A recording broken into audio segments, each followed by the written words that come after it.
Pessoal, boa tarde. Começando agora a nossa penúltima revisão do semestre. Hoje eu vou fazer um simulado com vocês de todos os conteúdos abordados até agora, desde a primeira monitoria até a monitoria de revisão para a prova integrada. E na próxima semana nós vamos fechar o conteúdo para vocês poderem fazer a segunda prova, segunda e última prova do semestre com tranquilidade. Então, hoje a monitoria não vai ser focada em exposição de conteúdo, mas sim em resolução de questões, mas a cada questão eu vou explicando ponto a ponto e se restar alguma dúvida, depois vocês podem entrar em contato comigo. Eu tô só dando um oizinho inicial aqui com a câmera aberta, mas eu vou fechar até para conseguir me concentrar melhor ao ler as questões e explicar para vocês. E é isso.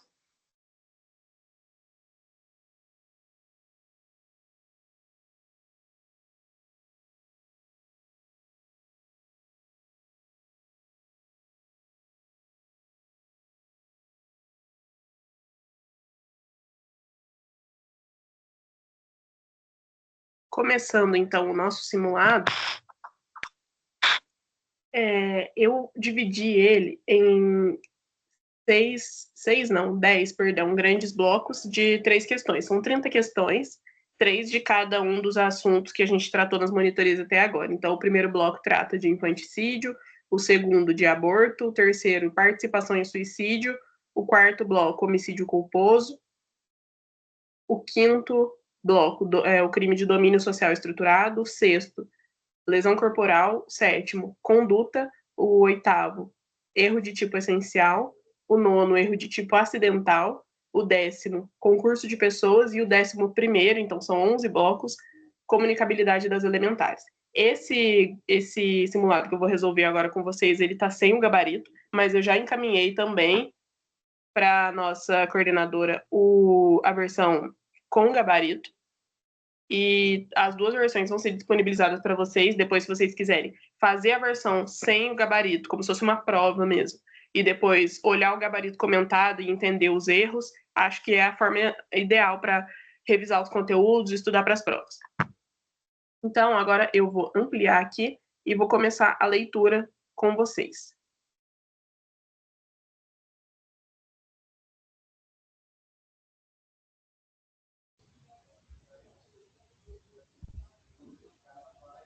Primeiro.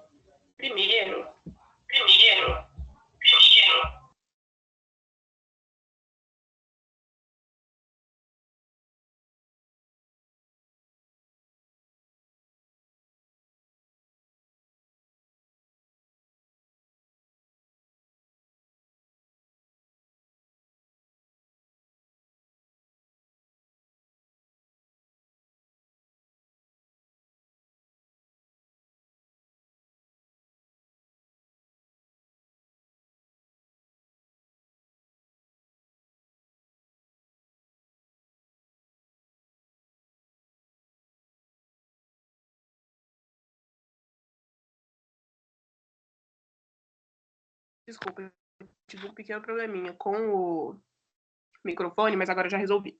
Então, primeiro, crime de infanticídio. Primeiro bloco de questões. Primeira questão. O sujeito ativo do crime de infanticídio é A.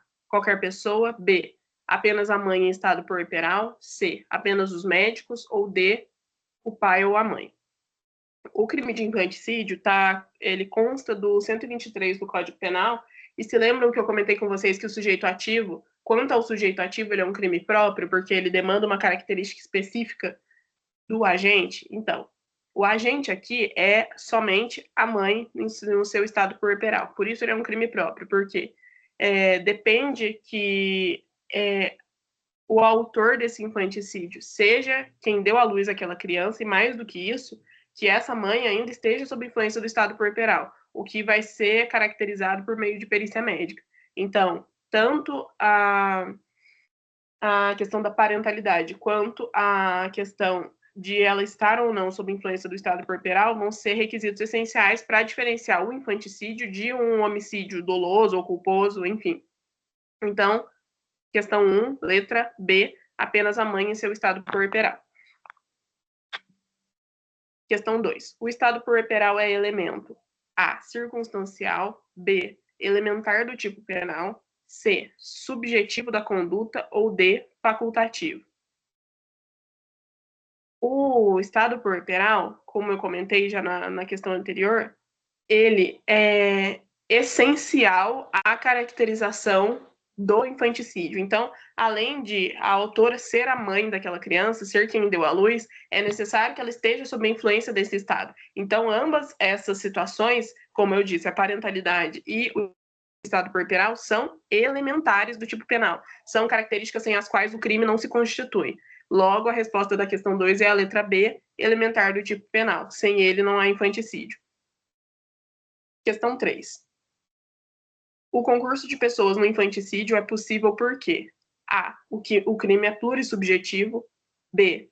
O artigo 30 do Código Penal permite a comunicabilidade das elementares. C. O crime é culposo. Ou D. O crime é omissivo próprio. Se lembram que eu comentei no concurso de pessoas que há 3 conclusões entre as quais a gente chega quando a gente analisa aprofundadamente a regra do concurso de pessoas? Uma das quais diz que quem auxilia, né, o partícipe, também responde pelos elementares do fato típico. Então, a figura da participação, que é uma das vertentes do concurso de pessoas, é plenamente possível aqui no infanticídio, porque o artigo 30 do Código Penal permite que quem presta auxílio também responda pela elementar do fato típico. Então, resposta correta, B, o artigo 30 permite que quem auxilia responda também por infanticídio.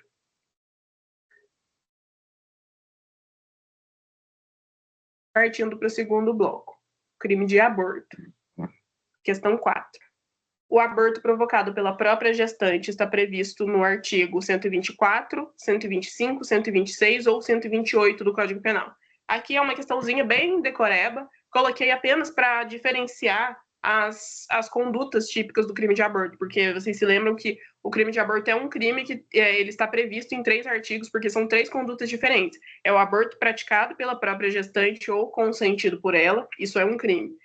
O aborto praticado na gestante por terceiro sem o consentimento dela, isso é um segundo crime. E o terceiro crime, que é o de quem pratica na gestante esse aborto com ou sem o consentimento dela. Então, coloquei essa questão bem decorebinha, apenas para vocês recordarem que o aborto é um único crime, mas que está previsto em 3 artigos diferentes, porque são 3 condutas diferentes possíveis, né? E o crime de aborto provocado pela própria gestante em si mesma está previsto no artigo 124 do Código Penal. O 124 trata do autoaborto ou do aborto praticado por terceiro com o consentimento da gestante. O 125, por sua vez, trata do aborto praticado por terceiro na gestante sem a autorização dela, o que é uma dupla violação. É um aborto e além de ser um aborto não consentido, além de ser um crime de aborto, é um aborto não consentido pela gestante. Então, caracteriza uma dupla violação da norma penal. Porque a gestante está tendo a sua integridade física, psicológica e principalmente a sua capacidade de autorizar, de escolher, violada. Então, resposta correta, artigo 124 do Código Penal. Questão 5. O aborto necessário, também chamado de aborto terapêutico, é A. Crime privilegiado. B. Causa de exclusão da ilicitude. C. Circunstância agravante. Ou D. Crime culposo. Lembram-se que eu expus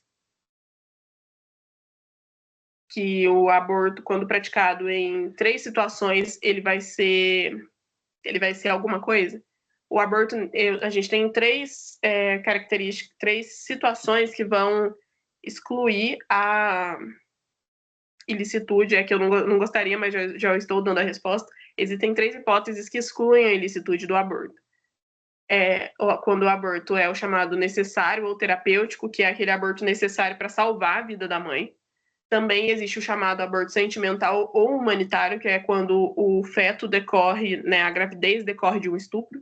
E, por fim, uma hipótese extrajudicial é o chamado aborto de feto anencéfalo. O feto anencéfalo é aquele que não tem atividade cerebral, logo ele não vai conseguir ter uma vida independente fora do útero, fora da conexão com a mãe. A partir do momento em que ele nascer, ele vai morrer. E por que prolongar, né, esse sofrimento em demasia? Então, o STF entende nesse caso concreto que não é necessário sujeitar a gestante a essa situação de extremo sofrimento físico e psicológico de carregar um feto anencefalo. Então, respondendo a questão 5, letra B, causa de exclusão da ilicitude. São as 3 hipóteses, 2 hipóteses legais, o aborto necessário, o aborto sentimental, e uma hipótese extrajudicial, que é a hipótese do feto anencefalo.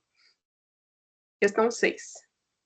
O aborto em caso de feto anencefalo é considerado, querendo ou não, na 5 eu já respondi a questão 6, é considerado uma hipótese extrajudicial de exclusão da ilicitude por decisão do STF. Então, é interessante vocês guardarem isso.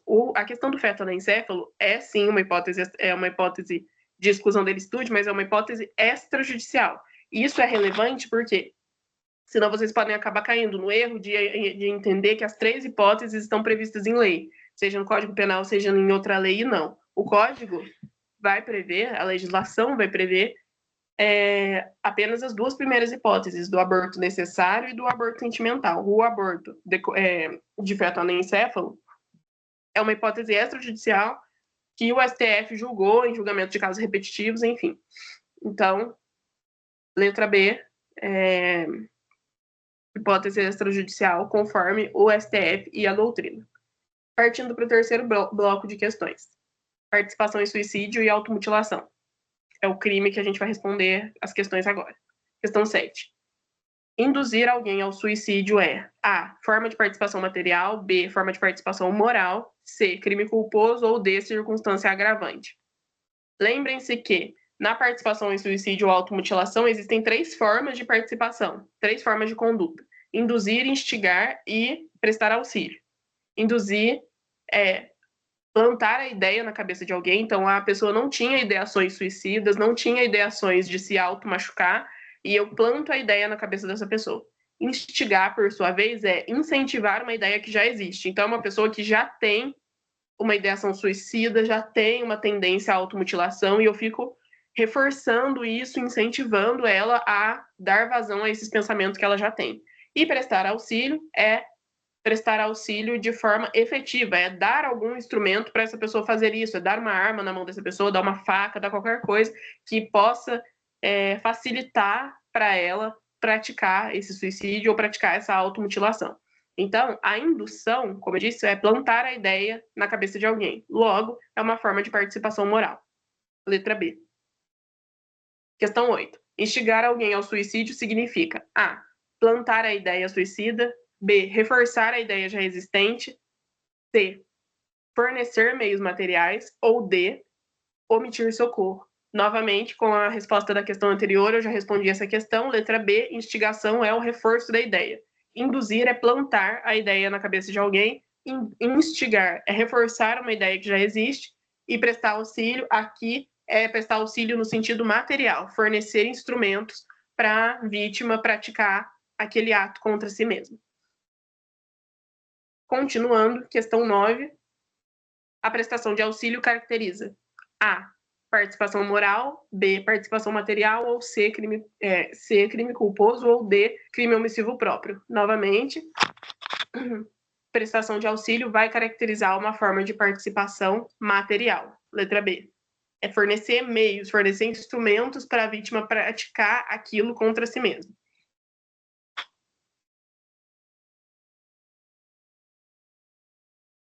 Vamos agora para o nosso quarto bloco de questões. Questão 10. No homicídio culposo, o elemento subjetivo A é A, o dolo, B, a culpa, C, o animus necandi, ou D, a omissão própria. Aqui a própria questão já está dando a resposta. No homicídio culposo, o elemento subjetivo, evidentemente, é a culpa, conforme previsto no artigo 121, parágrafo 3º do Código Penal. Lembrando aqui, vamos fazer uma breve recapitulação do que é dolo e do que é culpa. Dolo é a intenção deliberada de gerar aquele resultado. Então, o resultado é previsível, o agente prevê e ele quer que o resultado se produza. E aí eu vou ter a diferenciação do dolo direto e do dolo eventual apenas quanto a forma como esse agente age para alcançar o resultado. Então, se ele efetivamente faz algo para alcançar o resultado, Então a gente vai ter o chamado dolo direto. Por exemplo, o autor quer matar alguém, ele saca uma arma e atira nessa pessoa. Ele está realmente fazendo algo para obter esse resultado morte. Então, dolo direto. Já o dolo eventual, ele está muito ligado à omissão, mas não a omissão no sentido de omissão de socorro, que é um outro crime.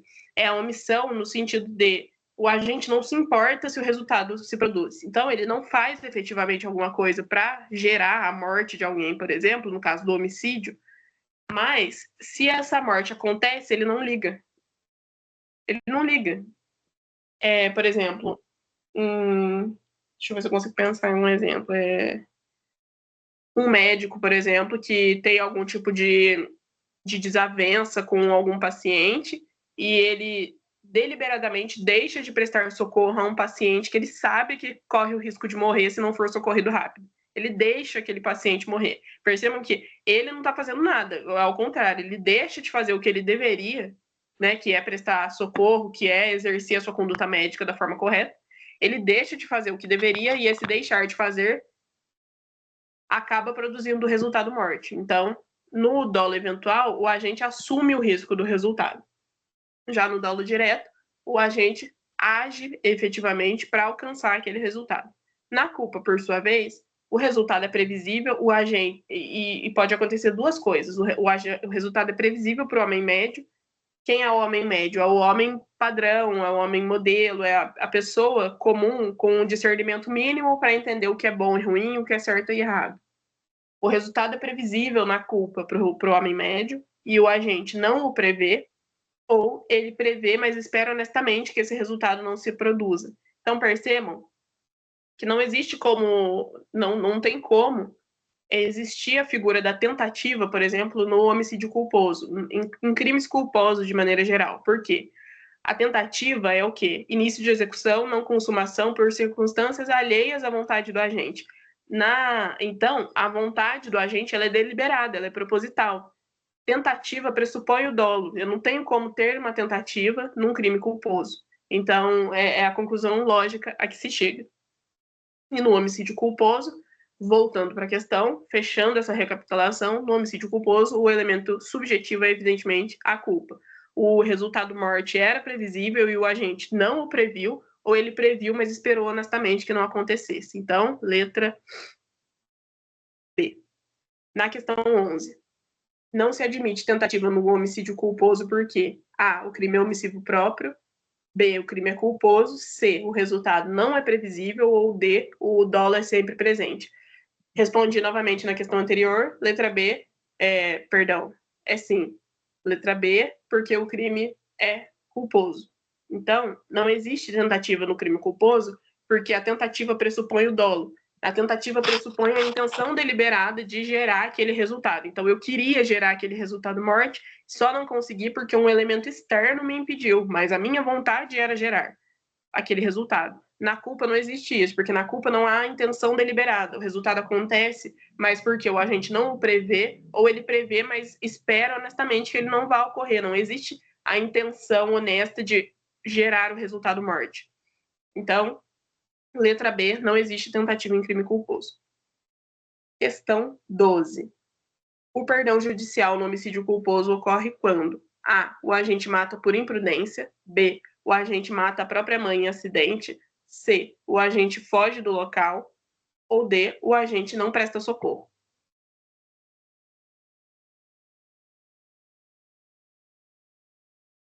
Aqui eu coloquei uma questãozinha muito ligada a exemplos concretos, só para vocês associarem.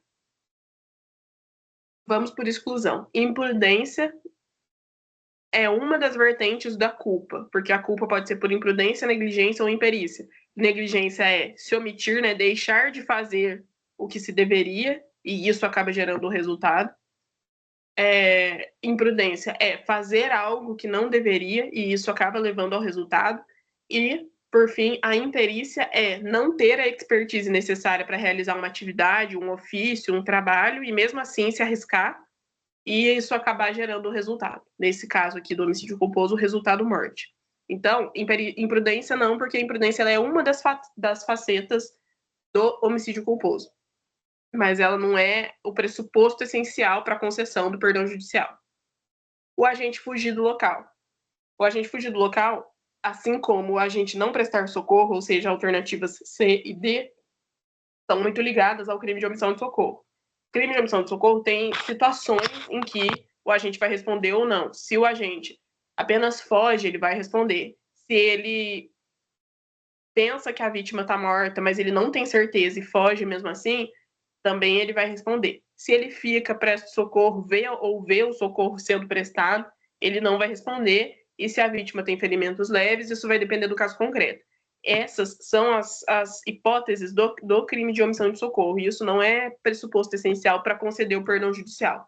Então, nos resta, evidentemente, a alternativa B, o agente mata a própria mãe em acidente. Esse é o exemplo clássico da concessão para a concessão do perdão judicial, porque o perdão judicial ele tem dois requisitos. O agente tem que nutrir relação de afeto com a vítima, nesse caso a vítima é a própria mãe do autor, e o agente tem que sofrer consequências físicas ou psíquicas tão graves que isso torne desnecessária a aplicação da sanção penal. O que acontece no caso de matar a própria mãe num acidente. É uma pessoa com a qual se nutre um afeto, a maioria das pessoas, pelo menos, amam a própria mãe, e o sofrimento psicológico decorrente de matar a própria mãe, que é uma pessoa amada, num acidente, é grande a ponto de dispensar a aplicação da sanção penal. Então, letra B, por ser o exemplo clássico do perdão judicial. Número 5, crime de domínio social estruturado. Questão 13. O domínio social estruturado é crime autônomo previsto A, no artigo 121, parágrafo 2º, a linha D do Código Penal, B, no artigo 123 do Código Penal, C, no 129 do Código Penal ou D, no 126 do Código Penal.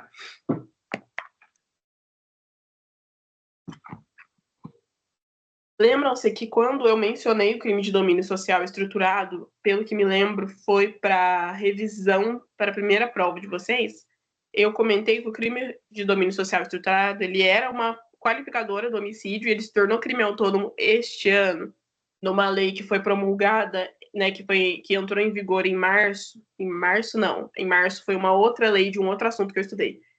Foi em abril esse crime que entrou em vigor. Então, esse crime está previsto no artigo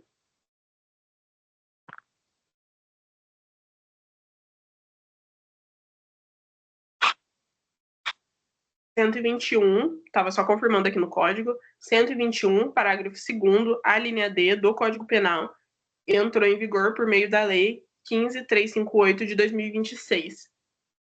Os demais crimes, né, os demais artigos que estão previstos nas questões, são crimes dos quais a gente já tratou, mas que não se referem ao domínio social estruturado. O 123 trata do infanticídio, o 129 trata da lesão corporal e o 126 é a terceira figura do crime de aborto, que é provocar aborto com o consentimento da gestante. Então, o crime de domínio social estruturado é crime autônomo, né? Se tornou crime autônomo neste ano por conta desta lei 15.358 de 2026 e está previsto no 121, parágrafo 2º, a linha D do Código Penal. Questão 14. O sujeito ativo do domínio social estruturado é A, apenas policiais, B, integrantes de organização criminosa ultraviolenta, milícia ou grupo paramilitar, C, qualquer pessoa, ou D, apenas militares. Sempre desconfiem de alternativas que tragam apenas isso ou sempre aquilo, né? Essas palavras muito restritivas ou muito abrangentes. Sempre, nunca, apenas, somente. Sempre desconfiem, não que sempre vai estar errado, mas desconfiem de alternativas que tragam respostas muito restritivas, especialmente muitas restrições. Porque, especialmente em direito, para toda regra, geralmente tem uma exceção, então quando vocês perceberem que está uma coisa muito fechada, uma caixinha muito fechada, sempre fiquem com o radar ligado. Nesse caso, eu quis bagunçar um pouquinho as questões para justamente apontar isso, porque A e D trazem opções muito restritas, apenas policiais ou apenas militares, e a C traz uma opção muito abrangente, qualquer pessoa, e eu comentei com vocês naquela revisão que o domínio social estruturado não é um crime comum, ele é um crime próprio de quem? De integrantes de organização criminosa, ultraviolenta, milícia ou grupo paramilitar. Então, a alternativa é a letra B, alternativa correta. Por fim, questão 15, a pena prevista é A, 6 a 20 anos, B, 20 a 40 anos, C, 12 a 30 anos, D, 15 a 25 anos. Já respondo também para relembrar alguns conceitos com vocês. A pena de 6 a 20 anos, alternativa A, é a pena prevista para a figura do homicídio simples. E a da questão C é a pena prevista para... Da alternativa C, perdão, é a pena prevista para o homicídio qualificado, 12 a 30 anos. A D é uma pena aleatória que eu quis criar só para bagunçar. Por fim, a alternativa B, que é a correta, reclusão de 20 a 40 anos, que também é a pena prevista para o crime de feminicídio. Crime esse que também era uma qualificadora do homicídio e se tornou um crime independente no finalzinho de 2024, né, por meio de uma lei que entrou em vigor em outubro de 2024. Então, também é reclusão de 20 a 40 anos a pena do crime de feminicídio. Então, aqui, a alternativa correta é a letra B. Sexto bloco das nossas questões. Chegamos à metade. Lesão corporal. Crime de lesão corporal. 16. Lesão corporal leve é A, qualquer lesão que não seja grave, gravíssima ou seguida de morte. B, lesão que incapacita por mais de 30 dias. C, lesão que gera aborto. Ou D, lesão que causa deformidade permanente. Lembrem-se que o conceito de lesão corporal grave, leve, grave, gravíssima, tudo isso vai decorrer de lei. Na verdade, o conceito da lesão gravíssima e grave vai decorrer da lei, do próprio Código Penal, e o conceito da lesão leve é por exclusão. Então, qualquer lesão que não seja grave ou gravíssima ou lesão seguida de morte, a gente vai caracterizar por lesão leve. Então, nesse caso, alternativa A, porque é a exclusão doutrinária. O caminho que a doutrina nos dá é esse caminho da exclusão. Se não é lesão seguida de morte, não é lesão gravíssima, não é lesão grave, então, obviamente, é lesão leve. Quanto às outras alternativas, a lesão que incapacita por mais de 30 dias para as atividades habituais é o que a gente vai chamar de lesão grave. A lesão que causa deformidade permanente, ela vai se enquadrar como lesão gravíssima. E a lesão que gera aborto também vai se enquadrar como gravíssima. Então, C e D são hipóteses de lesão corporal gravíssima. Depois vocês olhem no 129, parágrafos 1º, 2º e 3º. C e D são hipóteses de lesão gravíssima e A é hipótese... A A tá... Não, a A não, a B. A B é uma hipótese de lesão grave. Lesão que incapacita por mais de 30 dias. Mas percebam que a lesão que incapacita por mais de 30 dias para as atividades habituais não está dizendo também que a pessoa está incapacitada para sempre. A lesão que incapacita permanentemente para o trabalho, aí é pro trabalho, aí a gente vai caracterizar como lesão corporal gravíssima. Então, tem todas essas nuances na lesão corporal para perceber se é lesão gravíssima ou grave. E se não for nenhuma das duas, por exclusão, a gente vai caracterizar como lesão corporal leve. Questão 17. Lesão corporal seguida de morte é A, um crime doloso, B, um crime pré-doloso, C, crime culposo ou D, um crime omissivo próprio. O conceito de dolo eu já me rememorei com vocês. Dolo é a intenção deliberada de produzir o resultado, seja fazendo alguma coisa efetivamente, que é o chamado dolo direto, seja assumindo o risco do resultado, que é o chamado dolo eventual. Culpa, também já relembrei o conceito com vocês, é quando o resultado é previsível para o homem médio, mas no caso concreto o agente não o prevê, ou prevê, mas espera honestamente que ele não aconteça.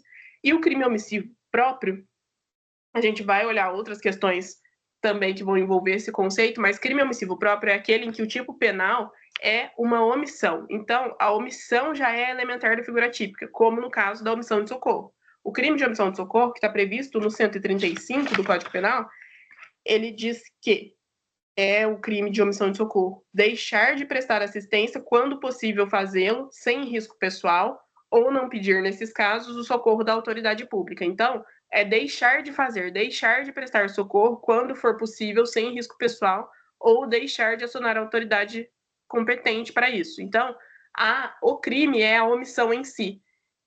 E aqui já adianto que, igualmente, em relação aos crimes culposos, nos crimes omissivos próprios também não vai caber a figura da tentativa, porque no crime culposo não tem como ter tentativa se eu não tenho uma intenção deliberada, né? Se não é proposital a minha atitude, então eu não tenho como tentar fazer alguma coisa de forma não proposital.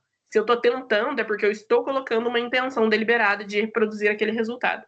E no crime omissivo próprio, por sua vez, não tem como ter tentativa, porque aqui seria tentar não fazer. Então, por exemplo, no crime de omissão de socorro, seria tentar não prestar socorro. Vocês entendem que não tem como fazer isso? Ou eu presto socorro e não tem crime, ou eu não presto socorro e tem crime, mas não tem como eu tentar não fazer. Então, são as duas hipóteses de crimes para os quais não se admite tentativa: crimes culposos e crimes omissivos próprios.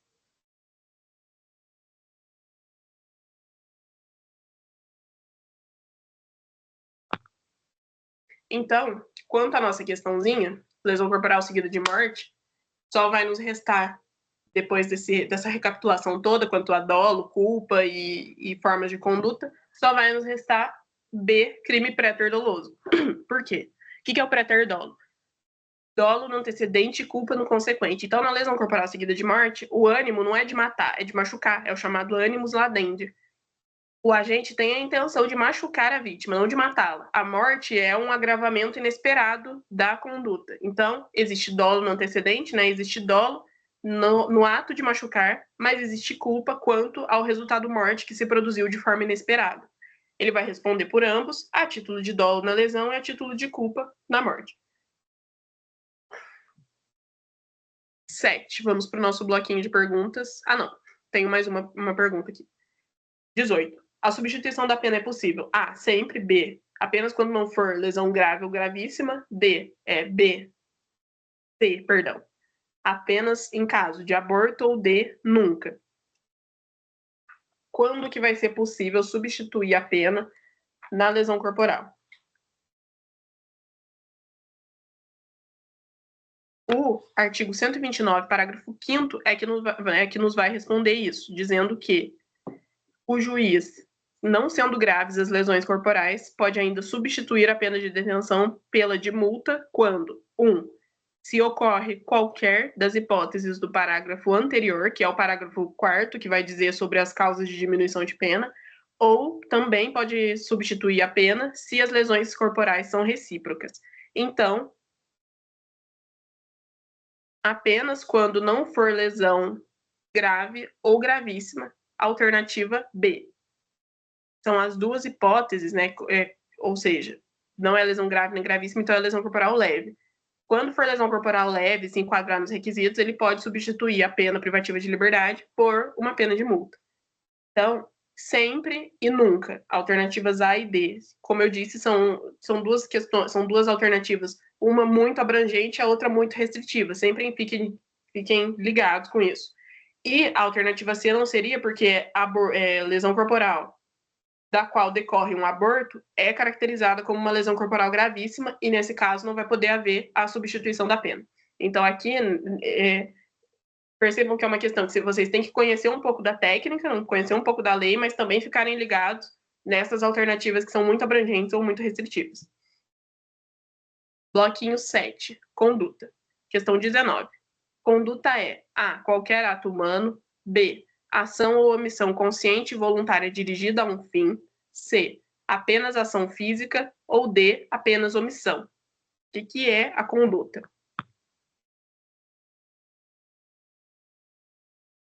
Como eu comentei com vocês lá na revisão para a prova integrada, conduta é qualquer ação humana que se dirige a um fim.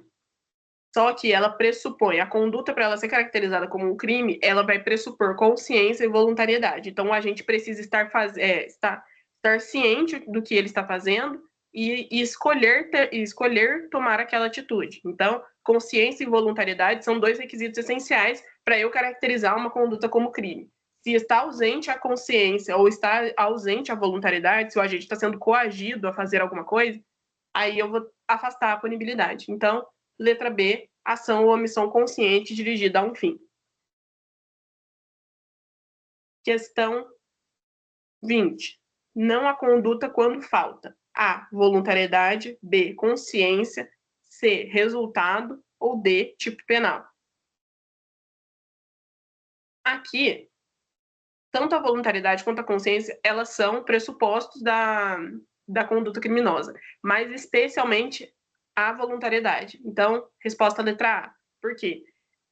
A voluntariedade significa que o agente escolheu tomar aquela atitude, escolheu se comportar daquela maneira. E isso é essencial para eu caracterizar algo como crime ou não. Porque se a pessoa está sendo coagida, está sendo forçada por um elemento externo, por uma terceira pessoa, a tomar uma determinada atitude que ela sabe ser crime, mas que ela não tem para onde fugir, então isso vai afastar a punibilidade. Então, por isso, letra A, porque sem a voluntariedade não tem como eu caracterizar aquela conduta como crime. Questão 21. A omissão penalmente relevante ocorre quando A. O agente não quer agir. B. O agente cria risco com o comportamento anterior. C. O agente não possui dever legal. Ou D. O agente não tem dolo.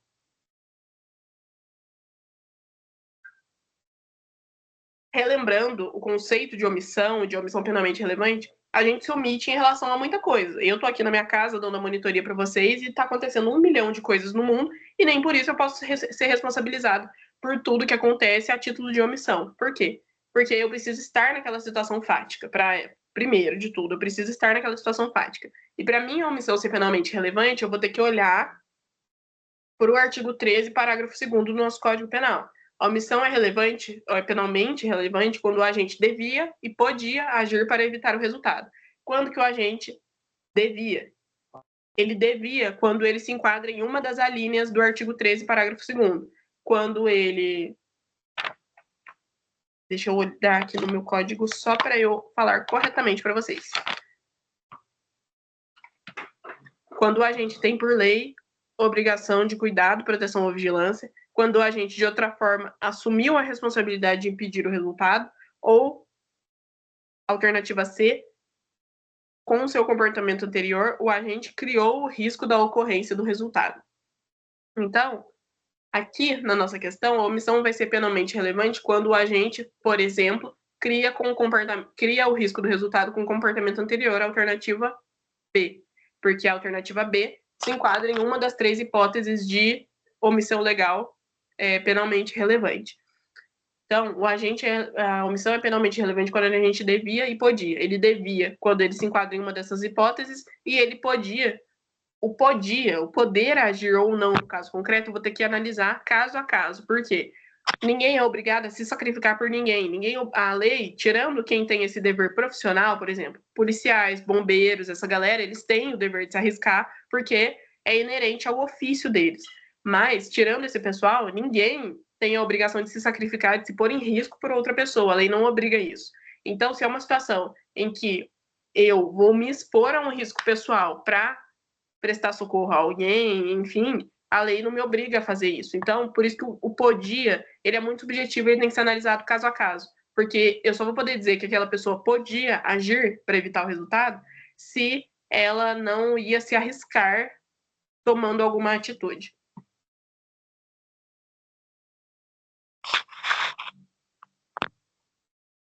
Quanto ao erro de tipo essencial, nosso 8º bloquinho de questões. O erro de tipo essencial: A. Exclui o dolo. B. Exclui a culpa. C. Não tem relevância penal. Ou D. Apenas diminui a pena. Lembre-se que o erro de tipo essencial é quando o agente não tem uma completa percepção da realidade e aí, por essa errônea percepção da realidade, ele nem percebe que o que ele está fazendo é crime, que é o exemplo que eu dei de, sem querer, eu pegar o código penal, por exemplo, de outra pessoa na aula, guardar na minha bolsa e trazer para casa como se fosse o meu. Me falta um elemento da realidade que é a percepção de que aquele código, apesar de ser parecido com o meu, não é o meu. Eu não percebo isso. E aí eu acabo, sem querer, incorrendo na elementar do fato típico de furto, subtrair para si ou para outra em coisa alheia móvel. Mas fica excluído o quê? O dolo. Fica excluído o dolo porque eu não tenho uma completa percepção da realidade e isso não me permite perceber que eu estou praticando um crime. Então, letra A, exclui o dolo. Questão 23. O erro inevitável gera A. Atipicidade absoluta. B. Atipicidade relativa. C. Culpa. Ou D. Dolo eventual.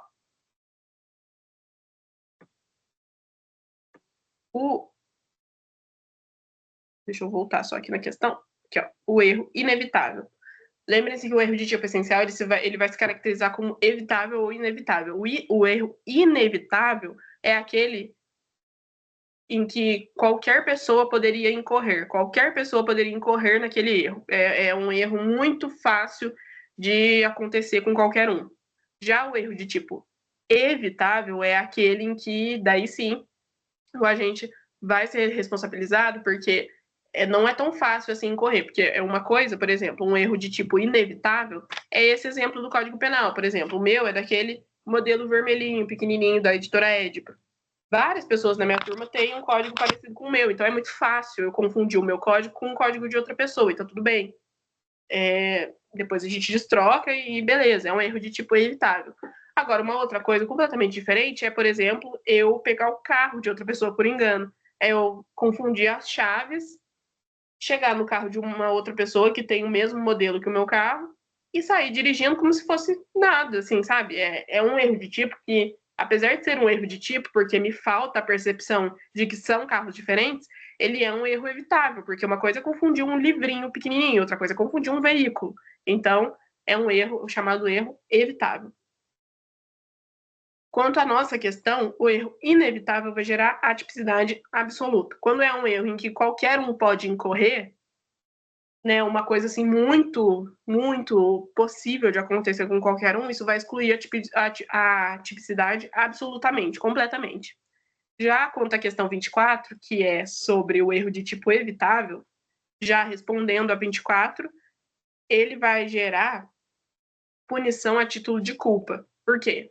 No erro de tipo essencial, se fica excluída, se eu excluo o dolo, tem dois caminhos. Ou eu excluo o dolo e respondo a título de culpa, se houver, ou eu excluo o dolo e excluo qualquer culpabilidade, porque não tem punição a título de culpa. Ou mesmo que tenha, se o erro for inevitável, daí eu não vou responder por nada. Mas se é um erro evitável e existe previsão para a forma culposa daquele crime, então a pessoa vai responder pela forma culposa. Então, questão 24, erro evitável vai gerar punição por crime culposo, se ele for previsto.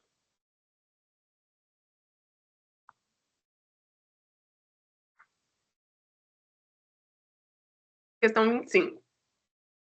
O erro sobre o objeto, né? Falando sobre erro de tipo acidental. O erro sobre o objeto é A, relevante penalmente, B, irrelevante penalmente, C, exclui o dolo, ou D, exclui a culpa.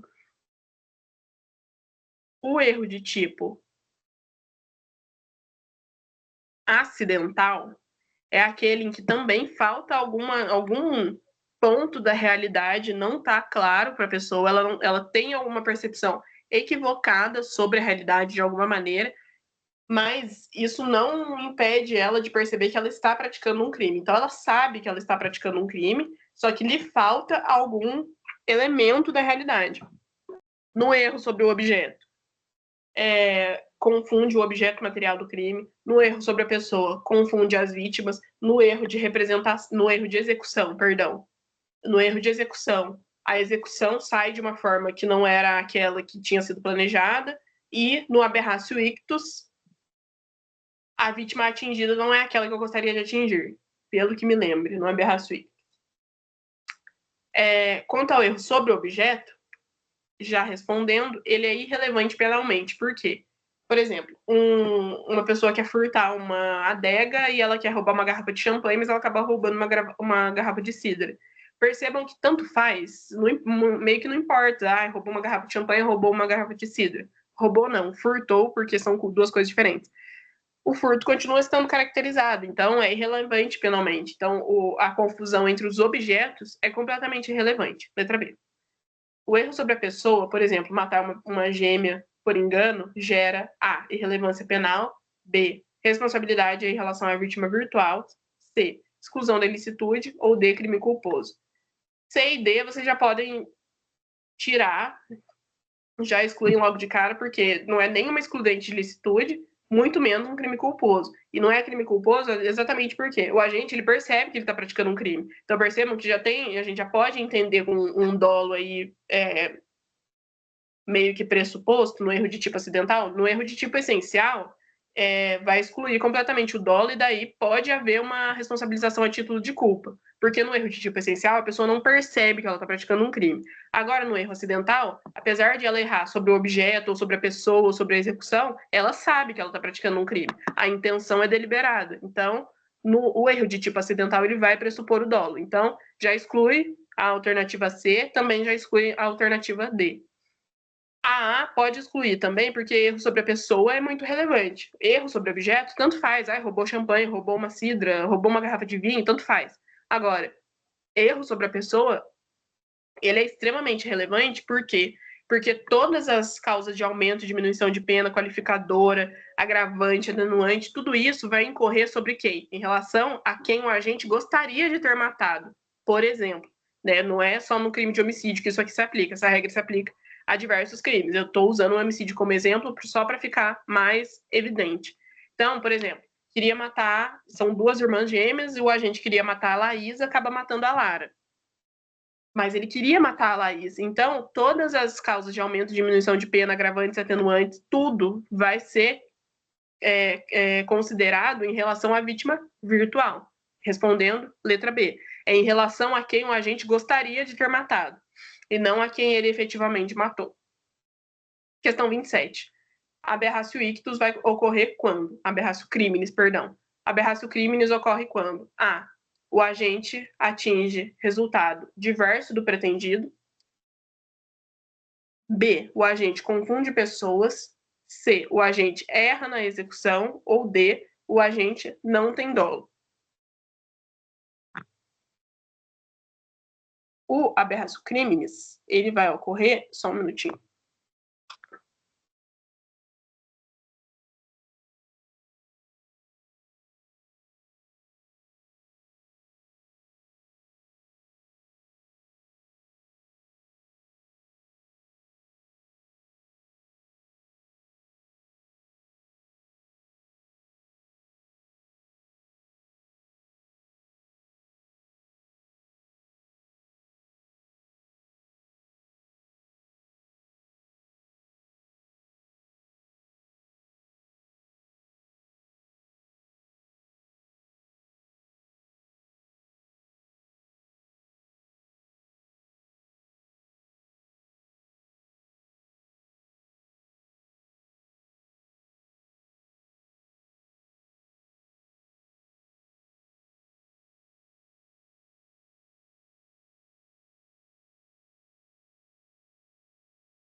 O aberratio criminis vai acontecer quando o agente erra na execução e ele atinge um objeto material diferente do pretendido. Então, letra A.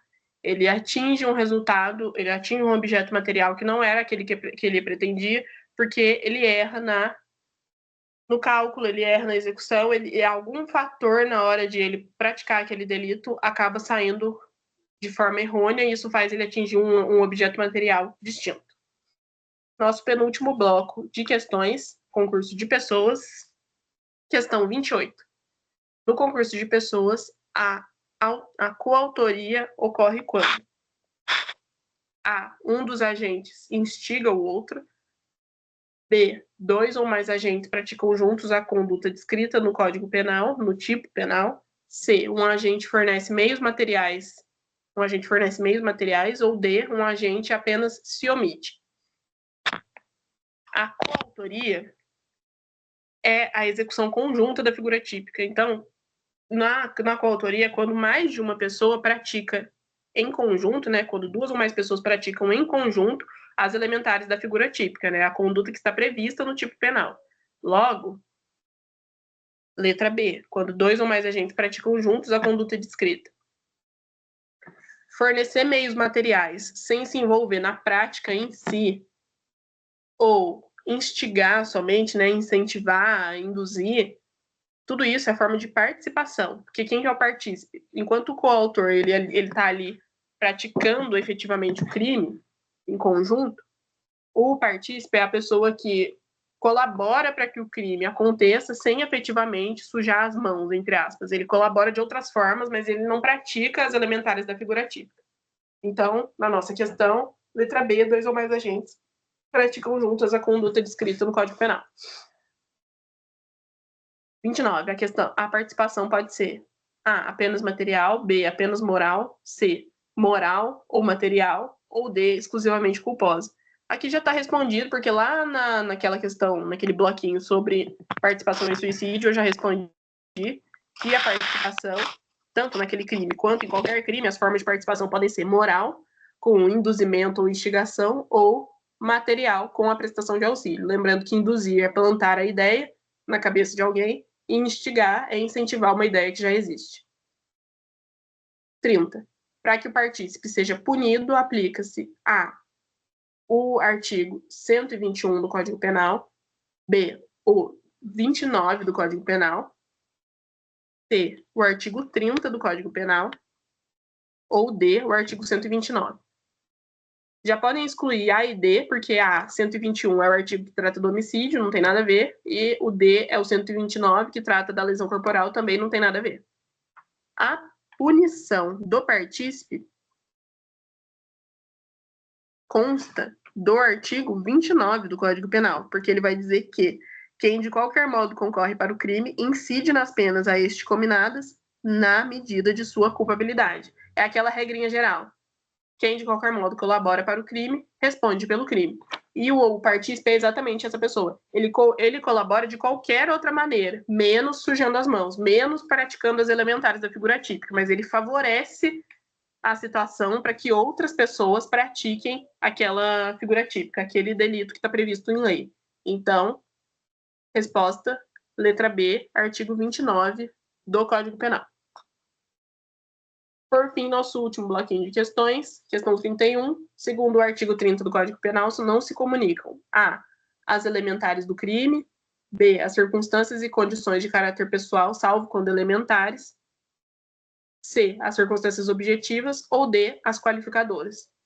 O artigo 30 vai dizer que não se comunicam as circunstâncias e as condições de caráter pessoal, salvo quando elementares do crime. Então, circunstâncias e condições subjetivas, salvo quando elas constituírem elementar do fato típico, elas não vão se comunicar, elas vão ser analisadas pessoa por pessoa. Então, mesmo que os crimes tenham sido praticados em coautoria, em participação, as condições, os elementos subjetivos vão ser analisados pessoa por pessoa, agente por agente. Então, resposta correta, letra B, as circunstâncias e as condições de caráter pessoal, salvo quando elementares. 32. As elementares comunicam-se entre coautores e partícipes quando A, são desconhecidas os comparsas, B, são de conhecimento dos comparsas, C, são circunstâncias subjetivas, ou D, são causas de aumento de pena. Lembram-se que tem 3 conclusões às quais a gente chega quando a gente estuda a questão da comunicabilidade das elementares. Está na revisão da prova integrada, que eu dei para vocês. Está na revisão e está no material. E uma das conclusões às quais se chega é que as elementares vão se comunicar apenas quando elas forem conhecidas pelos comparsas, pelos coautores. Então, as elementares do fato típico, né, que são os pontos, os aspectos daquele crime, que sem os quais o crime não se caracteriza, essas elementares vão se comunicar entre os coautores quando elas forem conhecidas por todos eles. Então, se uma das pessoas está ali meio jogado, não sabe exatamente qual é o crime que está sendo cometido, não tem, ou até está incorrendo em algum erro de tipo, em relação a essa pessoa não vai ser comunicado. Vai se comunicar apenas em relação aos comparsas, né, aos coautores que têm plena consciência e voluntariedade em relação à prática daquele delito. Então, resposta correta, letra B. E, por fim, nossa última questão, 33, as circunstâncias subjetivas, por exemplo, motivo torpe, motivo fútil, enfim, circunstâncias subjetivas, que são aquelas que dizem respeito à moral do agente, comunicam-se. A, sim, sempre. B, não, nunca. C, apenas quando elementares. Ou D, apenas quando objetivas. A e B, vocês já podem excluir, como eu disse, questões que são muito abrangentes ou muito restritivas, vocês fiquem com o radar ligado. C, apenas quando elementares. Ou D, apenas quando objetivas. Eu disse para vocês excluírem, mas eu me enganei. Na 33, as circunstâncias subjetivas vão se comunicar? Não. As circunstâncias, nesse caso em específico, é uma resposta que é não, nunca. As circunstâncias subjetivas, elas não vão se comunicar porque elas têm que ser analisadas pessoa por pessoa, agente por agente. Então, não existe as circunstâncias objetivas, daí sim, as circunstâncias objetivas e as elementares do fato típico vão ser compartilhadas entre as pessoas, entre todo mundo que tinha consciência e voluntariedade. Agora, os elementos subjetivos, né, relacionados à intenção dos agentes, vão ter que ser analisados pessoa por pessoa para que fique ou não caracterizada aquela circunstância para aquela pessoa em específico. Então, encerrado o nosso simulado, espero que tenha sido de bom proveito para vocês, que tenha ajudado vocês a compreenderem as questões, né, compreenderem o que pode vir a ser cobrado na prova, no segundo ciclo de provas de vocês, que tenha ajudado a rememorar os conteúdos dos quais a gente já tratou aqui na nossa monitoria. Lembrando que a monitoria é apenas uma revisãozinha, um brilhinho em cima do que o professor leciona em sala, e o que o professor leciona em sala é a ponta do iceberg, e o aprofundamento no conhecimento vai depender do estudo pessoal de cada um. Eu espero que vocês tenham gostado, que vocês tenham compreendido. Esse simulado eu já encaminhei para Giovana, que coordena a nossa monitoria, que pega os materiais e repassa para as turmas, ela vai mandar para vocês. E se restar alguma dúvida, vocês quiserem tirar alguma dúvida comigo, podem me mandar uma mensagem, podem me mandar um e-mail, podem me procurar na faculdade, sempre com atenção ao horário, porque eu estudo à noite. Então, eu espero que isso auxilie vocês nos estudos. Lembrando que sábado que vem a gente tem a nossa revisão para o último ciclo de prova de vocês. E é isso. Até a próxima semana. Bom final de semana.